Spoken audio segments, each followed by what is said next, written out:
আমরা শপথ করে বলছি, আমরা ভারতীয় আইন মেনে কোরআনের প্রতি আমল করে সংবিধানকে সামনে রেখে যতদিন পর্যন্ত কালা কানুন বাতিল না করতে পারবো, আমরা ক্ষান্ত হব না।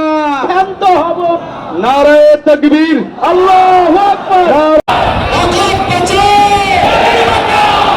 বিজেপি হটে। বন্ধুগণ, আরো